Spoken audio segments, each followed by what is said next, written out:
사랑하는 교우 여러분, 주님의 이름으로 문안합니다. 지난 한 주간도 주의 은혜 가운데 다들 평안하셨습니까? 5월의 태양이 너무나 아름답게 빛나는 날들입니다. 우리 함께 마음을 모아서 또 오늘 우리 주님 앞에 나아갑시다. 늘 우리의 기쁨이요 소망 되시는 생명과 영광이 되시는 우리 하나님께 나아갈 때에 오늘 또 하나님이 주시는 그 기쁨, 감사, 평강이 저와 여러분의 영혼을 사로잡기를 소원합니다. 영원히 끝나지 않아도 좋을 것 같은 그런 기쁨의 마음으로 오늘 함께 예배할 때에 여러분의 마음에 성령의 단비가 촉촉히 내리기를 소원합니다. 자, 우리 경배찬송 85장 1절과 2절 찬송 부르시면서 하나님 앞에 복된 예배 올리도록 하겠습니다. 구주를 생각만 해도 이렇게 좋거든. 주 얼굴 배울 때에야 얼마나 좋으랴. 만민의 구주 예수의 귀하신 이름은 천지에 있는 이름 중 비할 데 없도다.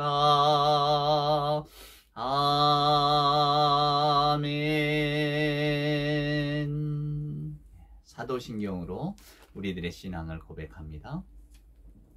전능하사 천지를 만드신 하나님 아버지를 내가 믿사오며 그 외아들 우리 주 예수 그리스도를 믿사오니 이는 성령으로 잉태하사 동정녀 마리아에게 나시고 본디오 빌라도에게 고난을 받으사 십자가에 못 박혀 죽으시고 장사한 지 사흘 만에 죽은 자 가운데서 다시 살아나시며 하늘에 오르사 전능하신 하나님 우편에 앉아 계시다가 저리로서 산자와 죽은 자를 심판하러 오시리라.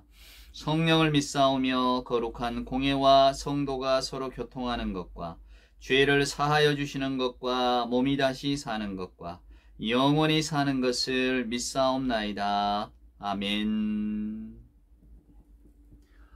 오늘 우리가 함께 교독할 교독문 성시는 교독문 21번입니다. 시편 34편에 기록된 말씀 교독문 21번 함께 교독합시다. 내가 여호와를 항상 송축하며 내 입술로 항상 주를 찬양하리이다. 내 영혼이 여호와를 자랑하리니 곤고한 자들이 이를 듣고 기뻐하리로다. 나와 함께 여호와를 광대하시다 하며 함께 그의 이름을 높이세. 내가 여호와께 간구하며 내게 응답하시고 내 모든 두려움에서 나를 건지셨도다. 이 곤고한 자가 부르짖음에 여호와께서 들으시고 그의 모든 환난에서 구원하셨도다. 여호와의 천사가 주를 경외하는 자를 둘러 진치고 그들을 건지시는도다. 너희는 여호와의 선하심을 맛보아 알지어다. 그에게 피하는 자는 복이 있도다. 너희 성도들아 여호와를 경외하라. 그를 경외하는 자에게는 부족함이 없도다.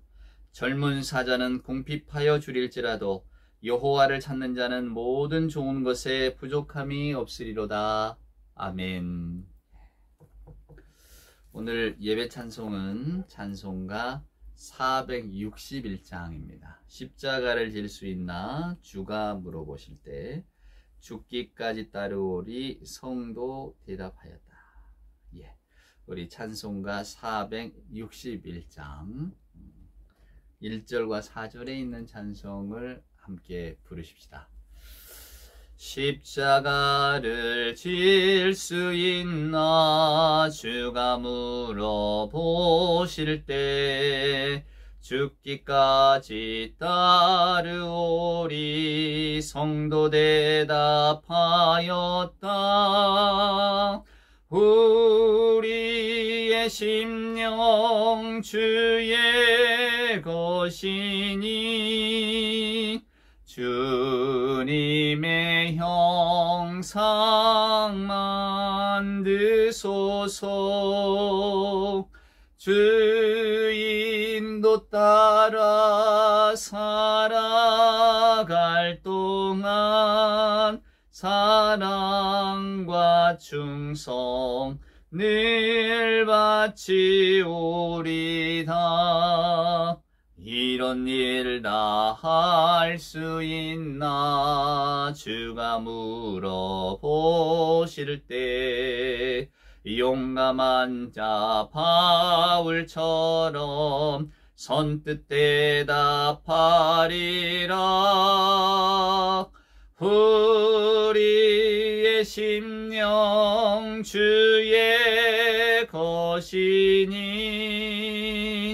주님의 형상 만드소서. 주 인도 따라 살아갈 동안 사랑과 충성 늘 바치오리다.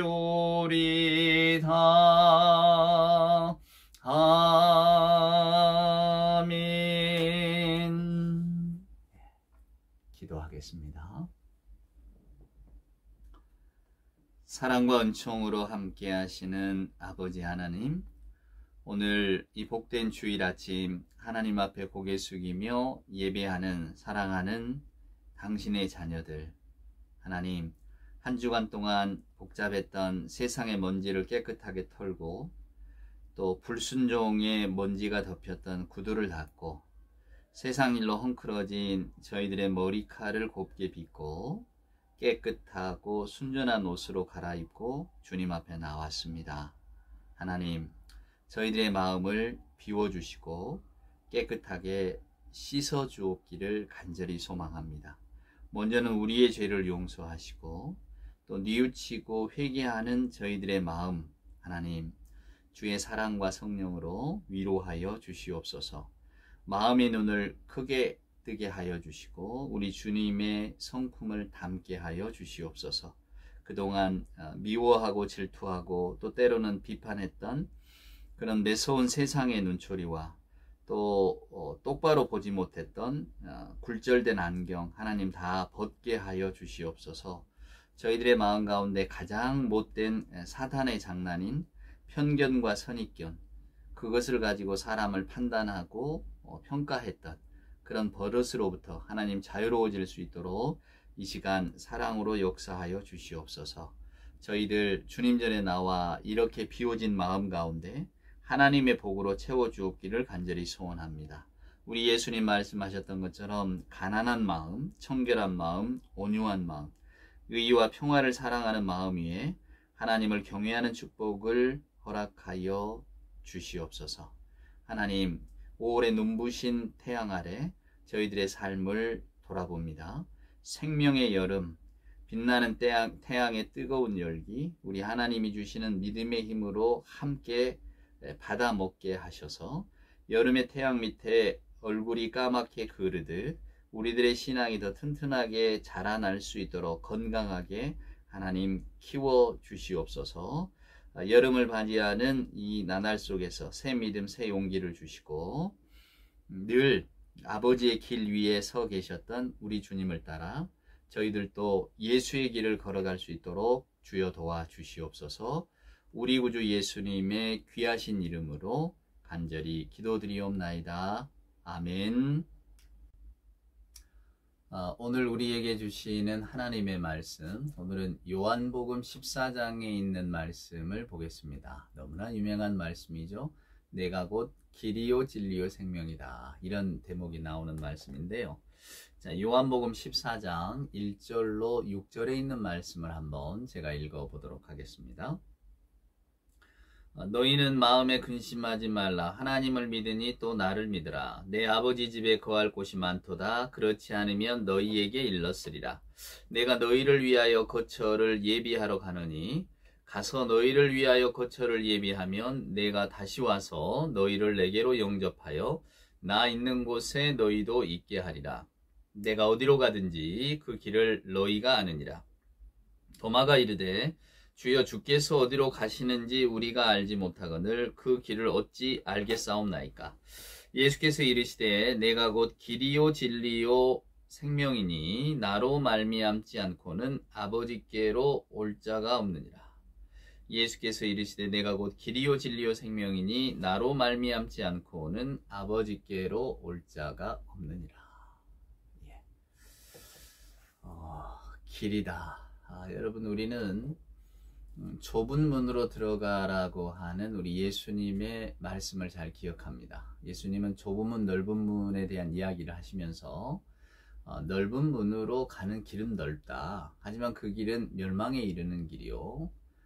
좁은 문으로 들어가는 길은 좁다. 하지만 그것이 바로 영광과 생명에 이르는 길이라고 저와 여러분에게 말씀해 주셨죠. 그래서 오늘은 이 길에 대한 묵상을 한번 여러분과 나누어 볼까 합니다. 저와 여러분이 서 있는 길, 우리가 걸어가는 인생의 길은 과연 어떤 종류의 길일까 하는 것 말입니다. 저는 요즘 그 손흥민 선수 예, 어려서 아버님이 축구를 좋아하셔서 항상 축구 경기가 있으면 저희 집은 뭐랄까, 야릇한 흥분에 좀 빠져드는. 그래서 왜 전에 이제 막 70년대 후반 80년대 초반에 남북 간의 축구가 막 굉장히 치열했었잖아요. 아직도 기억이 납니다.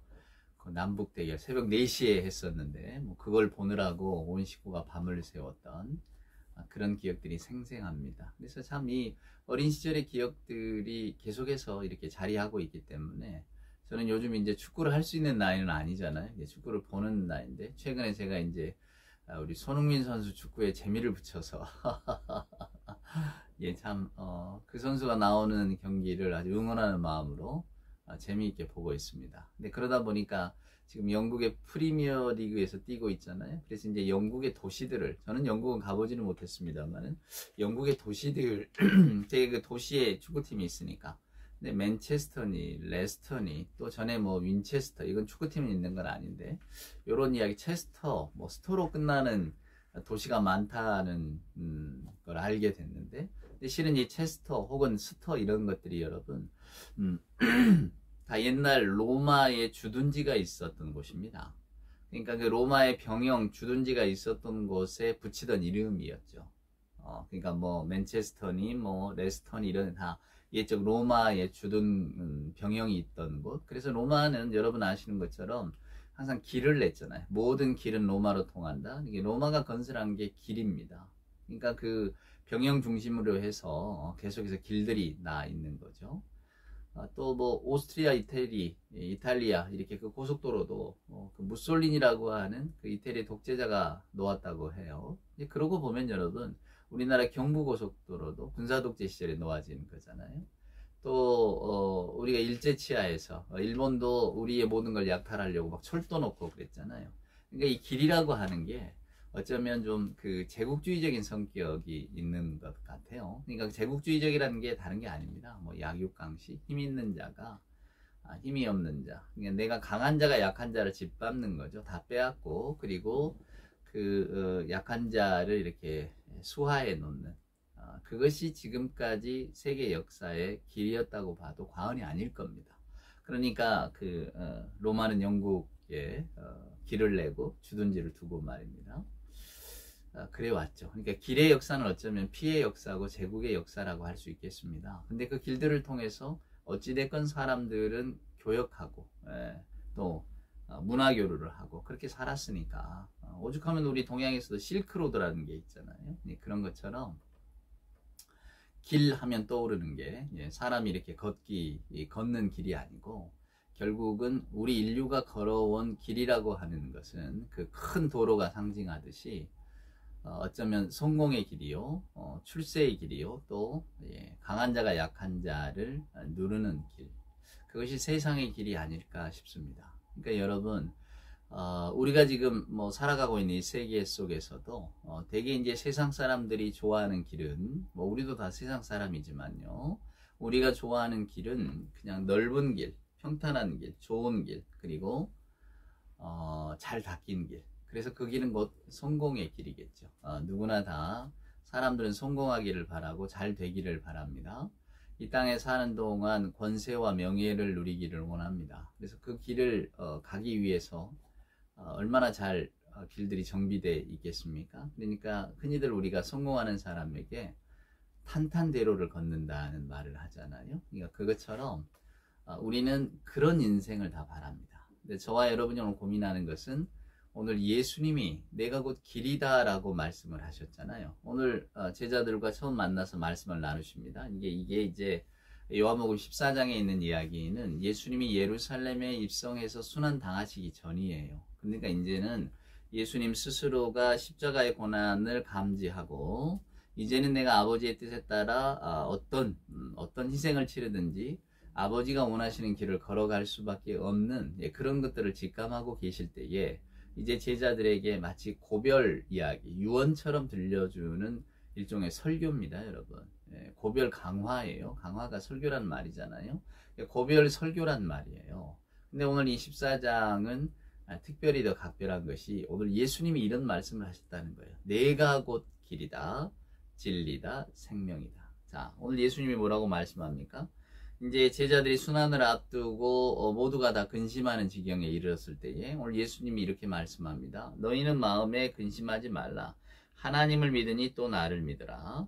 내 아버지 집에 거할 곳이 많도다. 그렇지 않으면 너희에게 일렀으리라. 내가 너희를 위하여 거처를 예비하러 가노니 가서 너희를 위하여 거처를 예비하면 내가 다시 와서 너희를 내게로 영접하여 나 있는 곳에 너희도 있게 하리라.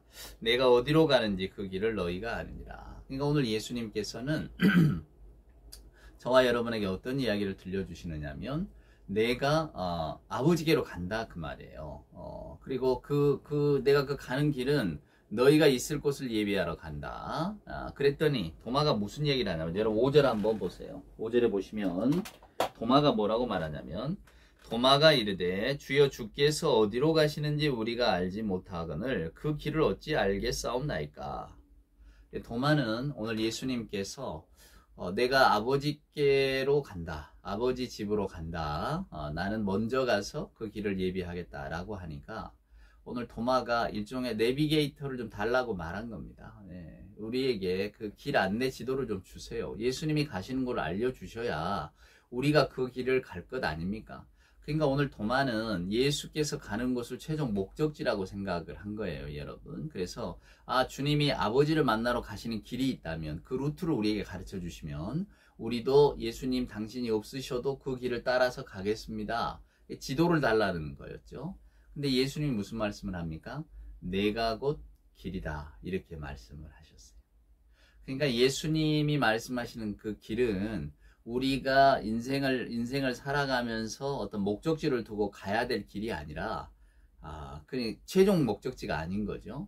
예수님 자신이 길이라고 이야기를 하셨어요. 그래서 오늘 우리 예수 믿는 분들이 이 말씀에 대한 깊이 있는 고민을 하셔야 됩니다. 여러분과 저는 어떤 길 위에 서 있을까요? 우리는 예수라는 길 위에 서 있을까요? 아니면 세상의 길 위에 서 있을까요? 우리가 흔히 이제 교회가 성공 복음을 전한다 이런 이야기를 한 적이 있었습니다.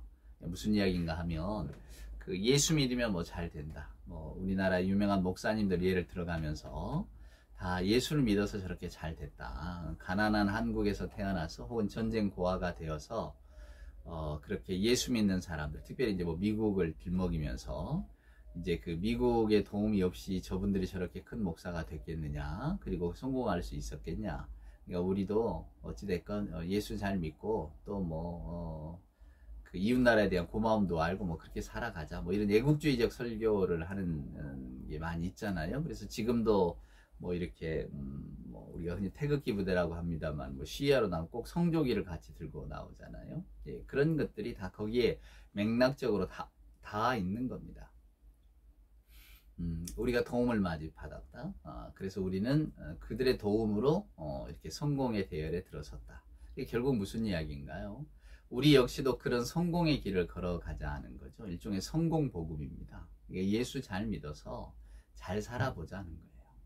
근데 오늘 예수님이 도마에게 내가 곧 길이요 진리요 생명이다. 나로 말미암지 않고는 아버지께로 올 자가 없다라고 이야기하셨을 때 예수님이 세상의 성공을 말씀하셨겠습니까? 우리는 그것이 아니라는 것을 다 짐작하면서도 실은 그렇게 듣고 싶어 할 뿐이죠. 그러니까 여러분, 원래 지금 우리가 모이는 게 교회잖아요. 교회라는 것 자체가 에클레시아, 액이라는 거, EK라고 하는 그 접두어가 밖으로란 뜻입니다. 밖으로. 그러니까 밖으로 부름을 받으신 공동체라는 뜻이에요. 여러분 우리가 성경을 보면 출애굽기를 엑소더스라고 하잖아요. 엑소더스. 엑이라고 하는 것이 밖으로 나오다. 소도스, 호도스 이게 바로 길이란 뜻입니다. 그러니까 길 밖으로 나오는 거예요. 근데 그 길이라고 하는 게 뭔가요? 출애굽 백성들이 했던 그 엑소더스, 길 밖으로라고 하는 것은 애굽의 길에서 벗어나 있는 겁니다. 애굽의 길에서 벗어나서 구름기둥, 불기둥이 인도하는 하나님의 광야길로 나서는 것, 이것이 바로 출애굽기 이스라엘 백성들의 선택과 결단이었잖아요. 오늘날을 살아가는 저와 여러분에게도 성경은 동일한 잣대를 제시하고 있습니다. 그것은 우리는 엑소더스, 에클레시아, 그러니까 밖으로 이렇게 부르심을 받은 공동체라는 겁니다. 그러면 안은 뭐고 밖은 뭔가요? 우리가 흔히 부르조아, 프롤레타리아, 계급혁명에서 구분하잖아요. 부르조아는 성 안에 있는 사람이고 프롤레타리아는 성 밖에 있는 사람이란 말이에요. 성 안에 있는 사람은 그나마 보호받고 부유한 사람, 성 밖에 있는 사람은 아무런 보호도 없고 그렇기 때문에 가난하고 힘든 사람들. 이걸 이제 우리가 부르주아 프롤레타리아 이렇게 구분했다고 하는데, 오늘 예수님이 말씀하시는 예수의 길, 내가 곧 길이요 진리요 생명이다라고 했을 때 이 길은 엑소더스, 세상에서부터 나오는 겁니다. 길 밖으로 나오는 거예요. 넓고 평탄한 길에서 좁고 험한 길을 찾아가는 겁니다. 이게 여러분 예수의 길이에요. 이게 여러분 교회의 길이고요. 에클레시아. 부르심을 받은 공동체의 모임. 그러니까 부르심을 받았다는 게 밖으로 나오라는 부르심을 받은 거거든요. 여러분 아브라함을 생각해 보세요. 성경은 늘 부르심에 대한 이야기인데, 아브라함도 갈대아 우르를 떠나서 이제 하나님이 지시하는 땅으로 가야 됩니다. 본토 친척 아비집을 떠나야 해요. 아브라함의 성공의 길은 거기 있었을 겁니다. 여러분, 아브라함의 성공의 길이라고 하는 것, 즉 세상에서의 부귀 영화를 누리는 것, 세상에서 자기가 안전하게 살아가는 것, 이런 것들이 그때 당시 세상 사람들이 생각하고 마음에 품었던 가장 좋은 길이었거든요. 근데 하나님께서는 그 길로부터 아브라함을 불러내십니다. 이스라엘 백성들을 불러내셨잖아요. 애굽의 고깃가마를 그리워하는 이스라엘 사람들을 애굽 밖으로 끌어내셨다 그 말입니다. 성경에 말하는 구원, 그것은 길 밖에 있는 것이지 길 위에 있거나 길 안에 있는 게 아니었어요. 그래서 오늘 예수님도 도마가 아니 어떤 길인 줄 알아야 우리가 그 길을 걸어가죠 라고 이야기를 했을 때에 오늘 예수께서는 내가 길이다 이렇게 말씀하셨어요. 그래서 완전히 차원이 달라지는 얘기가 되는 겁니다. 히브리 말로 이 길이라고 하는 건 데렉이라는 뜻인데 웨이죠, 웨이 영어로 말하면. 근데 그냥 단순히 차가 다니고 그냥 사람이 걸어 다니는 길, 이걸 말하는 건 아니잖아요. 여기에서 말하는 길이라고 하는 것은 우리 인생의 방향입니다. 내가 어떤 길을 향해 걸어갈 거냐, 즉 내가 어떤 삶의 방향을 바라보고 나아갈 것인가 라고 하는 것을 고민하고 생각하는 것이 바로 여러분 이제 저와 여러분이 하나님 앞에 서는 것 아니겠어요? 우리는 하나님의 명령을 항상 듣고 삽니다. 그것이 크리스찬의 의무고, 또 저나 여러분은 내가 주의 말씀에 항상 귀 기울입니다. 주님의 말씀은 내 발에 어떤 그 등불 같은 인도자 같은 그런 것입니다. 이렇게 말씀을 하잖아요. 성경이라고 하는 것이 우리의 어두움을 밝게 하고, 또 저와 여러분이 소망 둘 수 없는 것에 소망을 두게 하는 것이 성경이잖아요. 즉 다른 말로 하면 우리는 그냥 시지각적인, 눈으로 보고 손으로 만질 수 있는 이런 그 경험의 세계 속에 어떤 그 유토피아를 한정시켜 놓고 우리가 경험할 수 있는 것, 또 우리가 가장 최고의 행복을 느낄 수 있는 길로 걸어가는 것을 저나 여러분은 최고로 좋은 길이다 이렇게 여기기 쉽단 말입니다. 근데 오늘 성경 말씀을 읽어보면 오늘 예수님은 당신 자체가 길이다 라고 말씀하시면서 어쩌면 우리가 신앙의 삶을 살아가는 우리가 예수님을 향해서 따라간다 이런 의미가 아니고 예수를 이미 내 안에 모시면서 우리는 변화한 사람이 되는 건 아닌가, 이제 이런 생각들을 하게 되는 것이죠.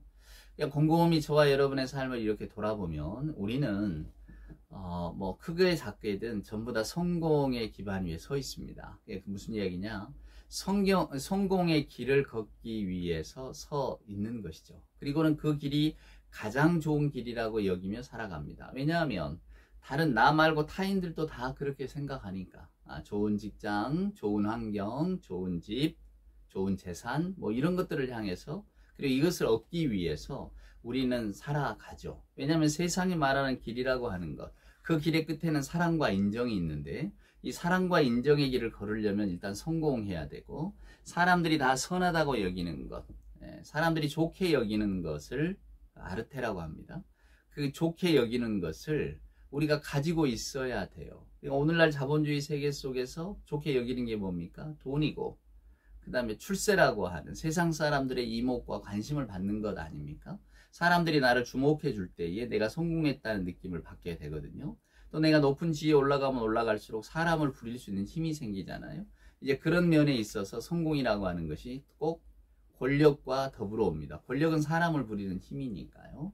그래서 뭐 예수 믿는 우리나 또 다른 분들이나 인생의 성공의 길은 그런 것이지라고 생각하며 살아가기가 쉬워요. 근데 오늘 예수님께서는 당신이 곧 길이다라고 선포를 하심으로써 예수께서 우리들의 삶에 어떤 영향을 끼치는가를 보여주신 거죠. 즉 예수님은 우리가 걸어가야 될 목표가 아니라 저와 여러분의 생애 목표라고 한다면 우리는 주님과 더불어 살아가는 길을 택하는 거예요.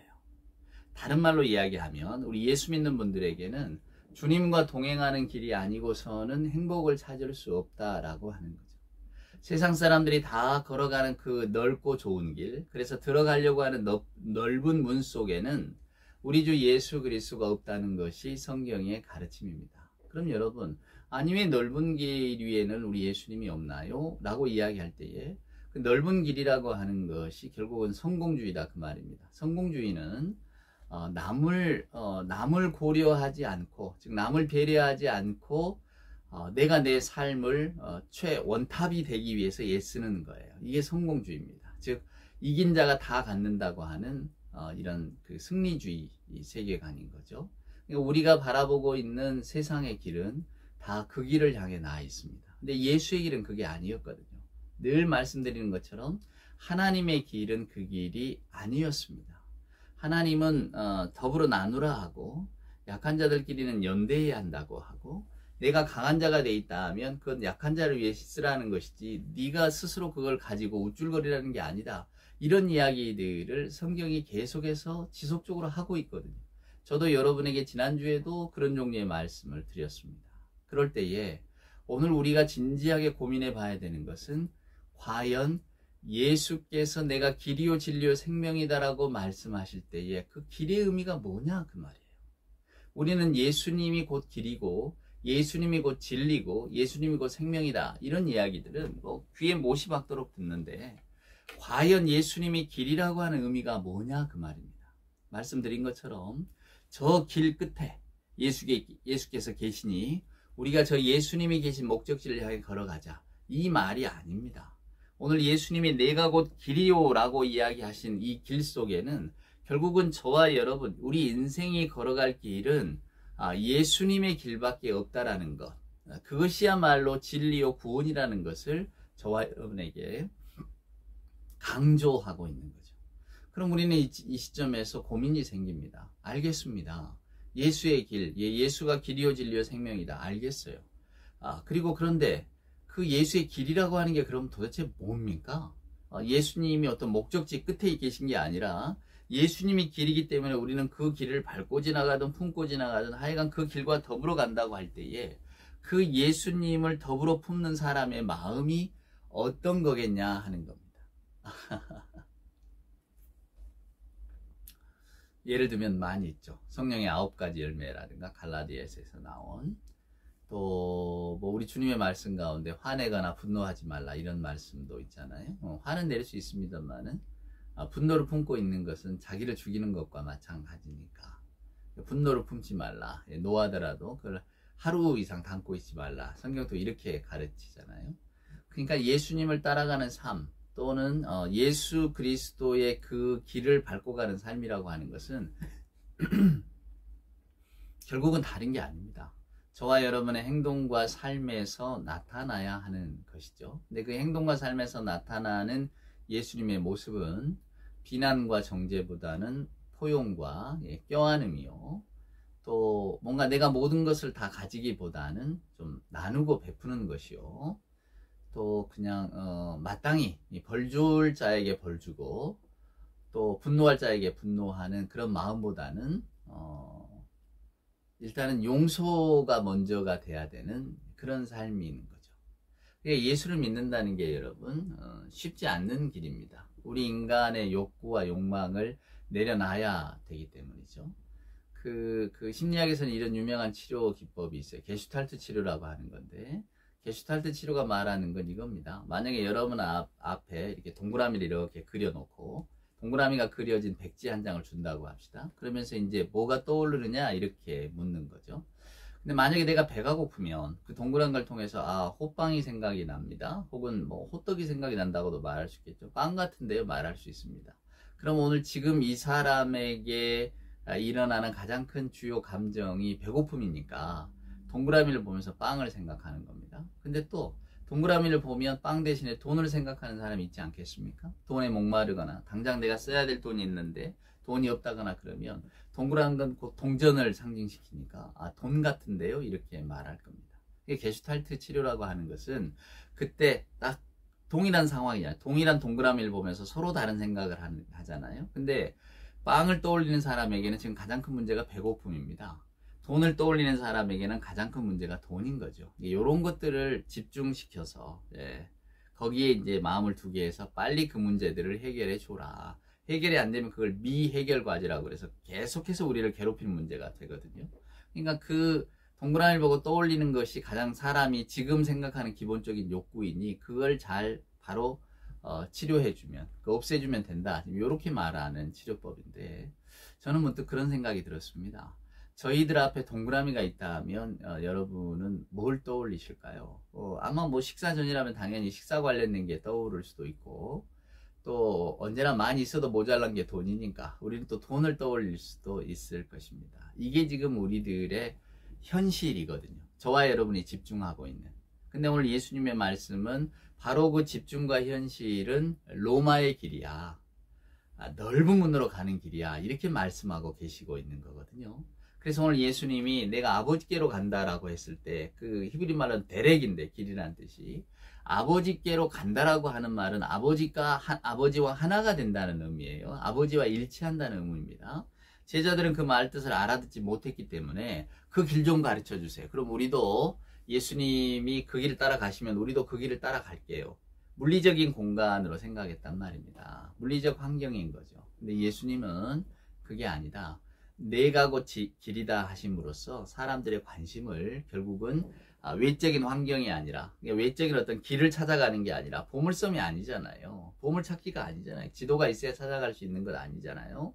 예수님은 내가 곧 길이다 진리다 생명이다 라고 말씀하시면서 결국은 우리가 돌아갈 때는 결국 예수 그리스도밖에 없다는 것을 다시 한번 일깨워 주고 있는 것이죠. 먼저는 제자들에게 그 다음에 우리들에게 말입니다. 자 여러분, 우리는 예수가 길이다라는 사실을 지금 보고 있습니다.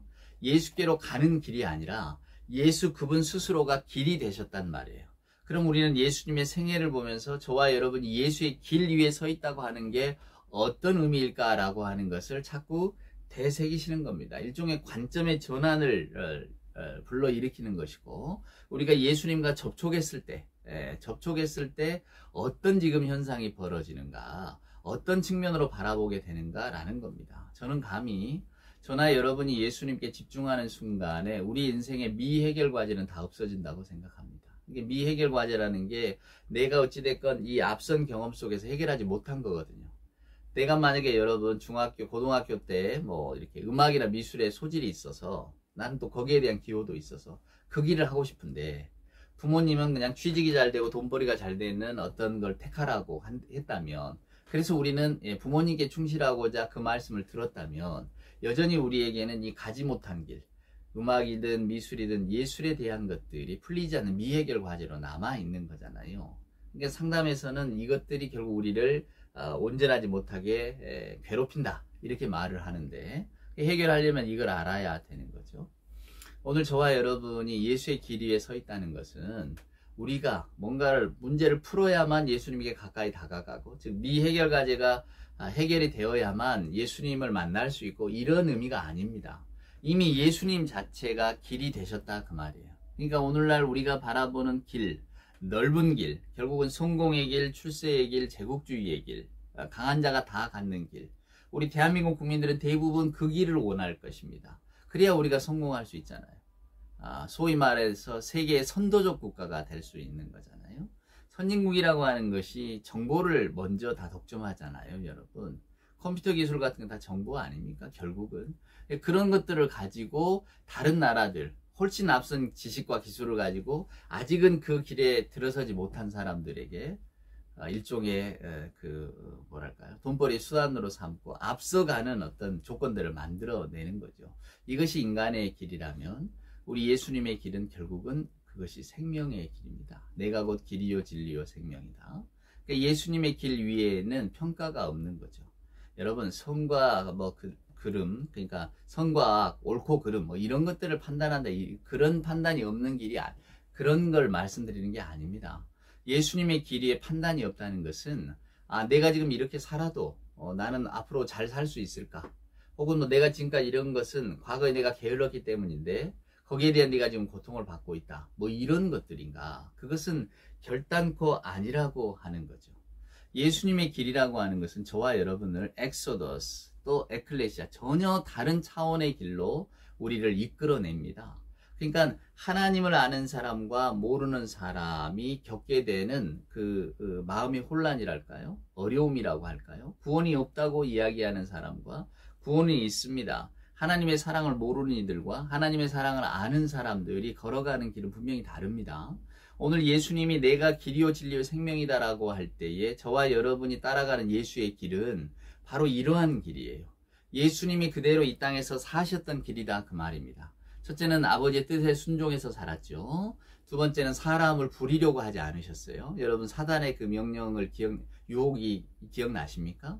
40일 금식하는 연후에 먹을 것으로 또 시험을 했지만은 또 가장 강력한 시험이 뭐였나요? 네가 나에게 절을 하면 내가 세상의 모든 사람들이 너에게 절을 하게 해주겠다.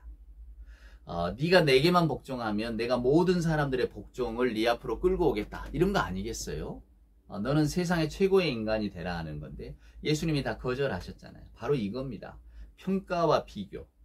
예수 안에서는 평가와 비교가 없어지는 거죠. 그러니까 예수께서 내가 곧 길이다라고 이야기하고 진리다라고 이야기하고 생명이다라고 이야기했을 때 하나님의 나라의 대표적인 특성 아닙니까? 길이요 진리요 생명. 하나님의 나라 속에는 정죄함도 없지만 비교함도 없어요.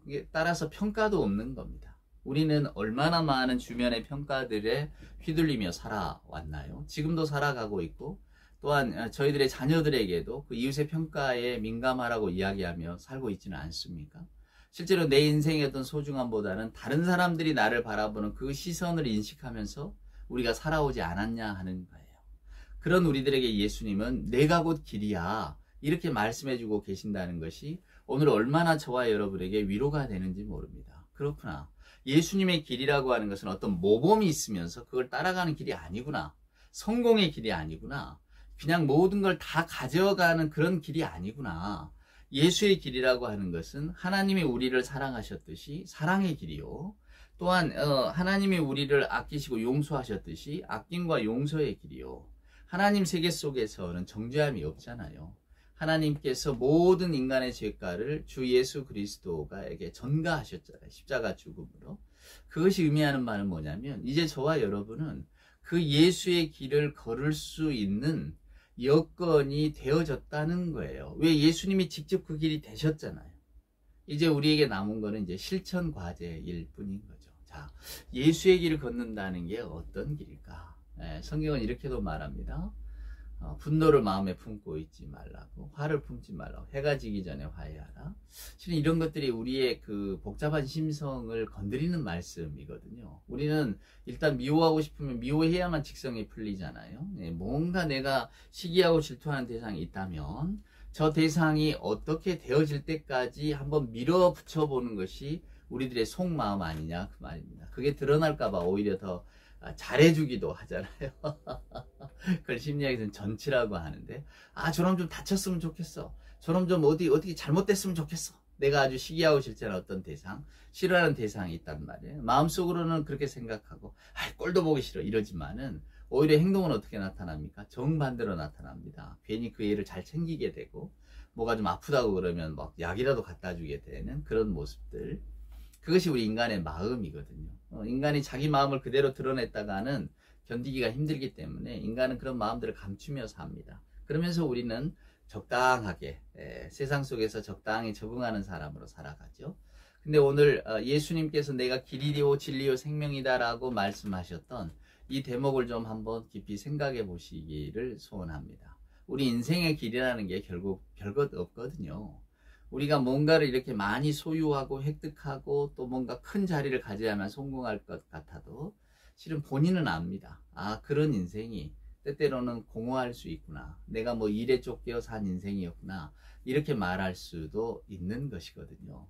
오늘 성경은 예수님이 곧 행복이다 라고 하는 예수의 길, 기쁨의 길, 예수의 길, 구원의 길, 예수의 길, 감사의 길, 예수의 길, 영광의 길, 이것을 저와 여러분에게 확연히 보여주고 계세요. 이제 여기에서 우리의 기도 제목이 등장할 겁니다. 세상은 끈질깁니다.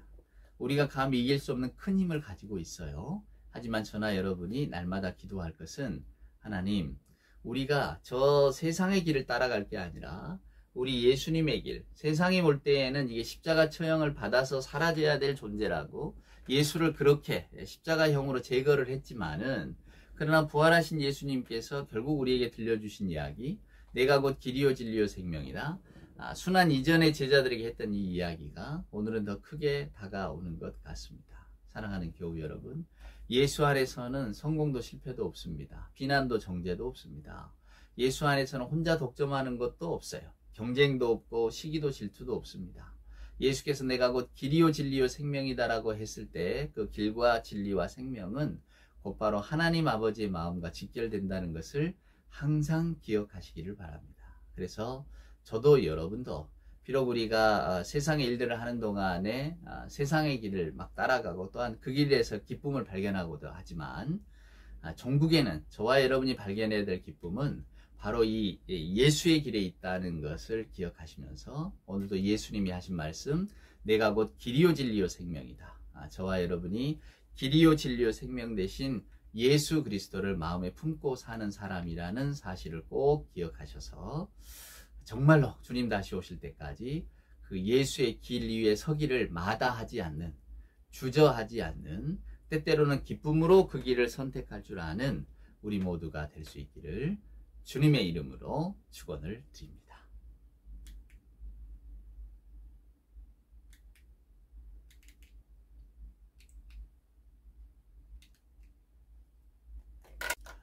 기도하시겠습니다. 이제는 우리 구주 예수 그리스도 크신 은혜와 아버지 하나님의 만극하신 사랑하심과 자비하신 성령님의 함께하심이 예수의 길, 우리 주님이 곧 길이요 진리요 생명이다 하셨던 그 말씀을 기억하면서 예수의 길 위에 서기를 소원하는 우리 예배하는 모든 교우들 머리머리 위에와 저들의 삶과 직장과 가정과 또 간절한 기도의 제목 위에, 주님 사랑하시는 복된 교회 위에 이제로부터 영원 무궁토록 함께하여 주옵기를 간절히 축원하옵나이다. 아멘.